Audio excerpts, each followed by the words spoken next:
Bonsoir.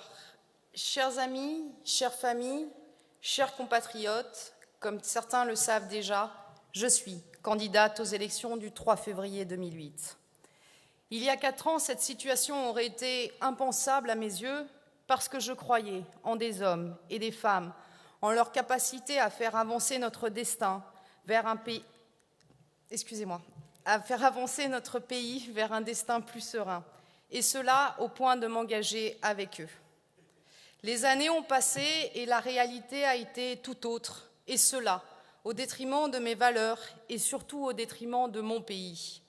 C'est pour cela que j'ai souhaité reprendre ma liberté pour défendre mon pays. J'aime la politique dans ce qu'elle a de plus noble, sa capacité à faire avancer le monde, à rendre la vie plus juste et plus équitable, à placer l'intérêt général au-dessus de l'intérêt particulier et aussi dans son devoir d'offrir un véritable avenir aux futures générations. Mais tout cela, je l'ai vu disparaître dans un sombre paysage politique qui me parlait plus d'injustice, de dérive et surtout d'intérêt particulier. À ce moment-là, il y a près d'1 an, Laurent Nouvion m'a dit que quand on est déçu, ce ne sont pas les lois qu'il faut remettre en cause, ce n'est pas là non plus la politique qu'il faut remettre en cause, ce sont les hommes qui la font, et c'est vrai. Ce jour-là, je t'ai cru, j'ai cru cela possible, et j'avais raison de te croire quand je vois le groupe que nous avons tous ensemble réussi à réunir autour de la volonté et de l'espoir d'avorter une vision plus saine et plus juste à notre pays.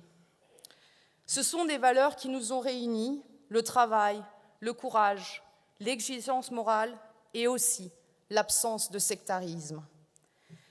J'ai décidé d'être candidate parce que je ne peux me résigner à voir mon pays être traité comme une petite commune, parce que les querelles de personnes ne m'intéressent pas, et comme tous vous le diront ce soir, seule une politique capable de protéger le présent et l'avenir de Monaco et des Monégasques nous intéresse.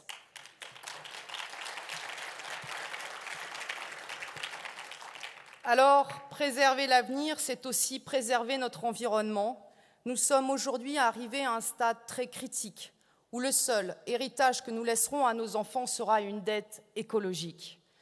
Tous les pays engagés dans ce grand combat sont entrés dans l'action et dans l'application directe de mesures très concrètes. Ils sont déterminés à avancer et ils avancent à grands pas. À Monaco, nous avons la chance d'avoir un chef d'État, notre souverain, qui s'est engagé depuis des années dans cette noble et nécessaire cause que la protection de l'environnement. Nous, Monégasques, avons été si fiers, au soir de ce si célèbre 12 juillet, d'appartenir à un pays avec de tels objectifs. Alors, dans ce domaine, qu'ont fait nos représentants au Conseil national? Quels sont les objectifs des institutions de notre pays? Qu'attendent-ils pour répondre aux attentes de notre souverain et des Monégasques? Quand comprendront-ils aussi que la surenchère d'un confort égoïste est en train d'effriter chaque jour un peu plus les fondations de notre avenir? Alors certains se mettent soudain à parler d'urgence dans ce domaine. Mais quand on parle d'urgence, c'est qu'on parle de retard. Et quand on parle de retard alors qu'on était au pouvoir, c'est que être au pouvoir, pour eux, ça ne signifie pas prévoir.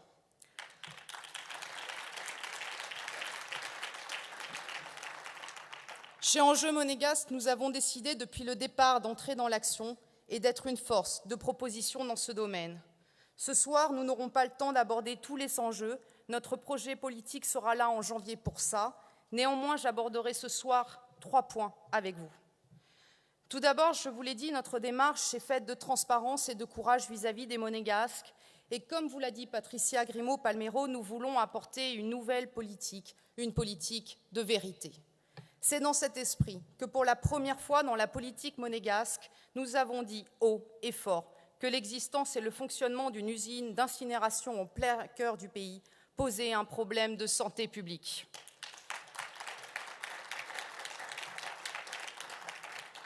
On brûle dans cette usine ce qu'on ne peut plus brûler en Europe. On brûle sans distinction déchets industriels et déchets ménagers parce qu'on ne fait pas de tri. à l'entrée des fours et aussi parce qu'il n'y a pas de tri sélectif en principauté. On fait avec des années de retard des mises aux normes sans pour autant souhaiter appliquer officiellement les normes européennes. On évite d'avoir des cheminées pour faire croire qu'il n'y a pas de rejet.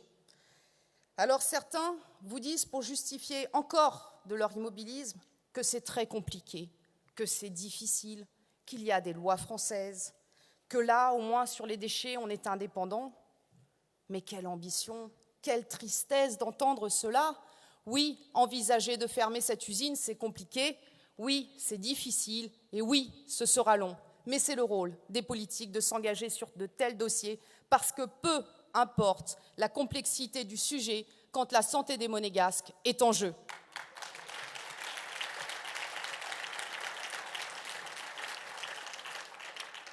Alors, des solutions alternatives existent, comme Icéane à Issy-les-Moulineaux, dont les normes environnementales dépassent les plus hautes exigences.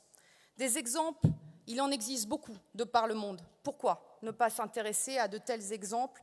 Nous devons trouver une solution à la fermeture de cette usine, soit la déplacer, soit envisager une usine modèle et pilote. Ensuite, sur un deuxième point, que dire quant à la circulation? Il y a tellement à dire. Par impuissance des intérêts et malheureusement par inertie politique, ce dossier n'avance pas.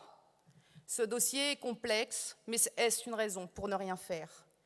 Il faut arrêter de faire des promesses aux Monégasques, il faut se mettre au travail. Et il faut commencer par arrêter de faire croire que les parkings de dissuasion sont une grande avancée.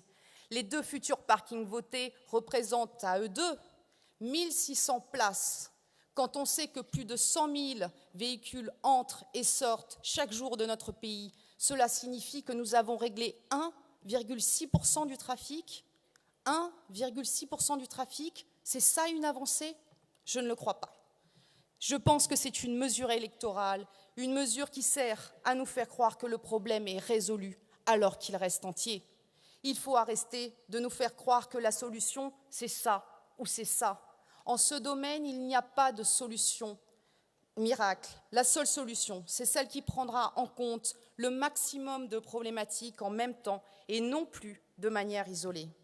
Cela doit être une réflexion globale, une réflexion de bon sens. C'est ce que nous ferons et nous prendrons en considération la tarification des parkings par rapport aux transports en commun, les transports en commun par rapport aux trajets intérieurs et extérieurs de Monaco. C'est aussi une politique de véhicules propres.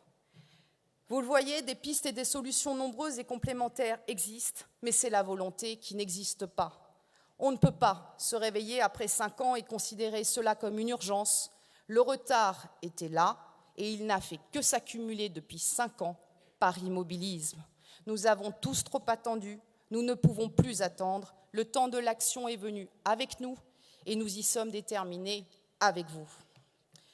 Vous le voyez, le sujet de l'environnement est vaste. Cependant, je souhaiterais vous parler d'un projet qui nous tient particulièrement à cœur. Ce soir, nous nous engageons devant vous, en cas de victoire, à tout faire pour créer, dans la première fois de l'histoire de Monaco, une commission environnement et développement durable au sein du Conseil national.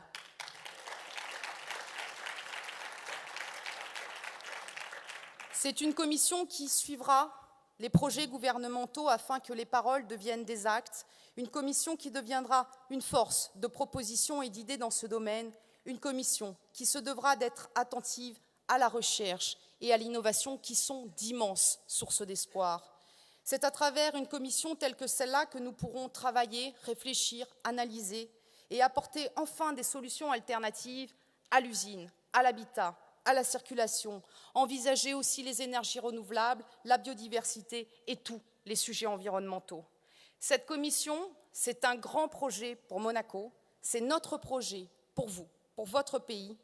Le temps du gaspillage est terminé, le temps de la responsabilité est arrivé et tout peut changer.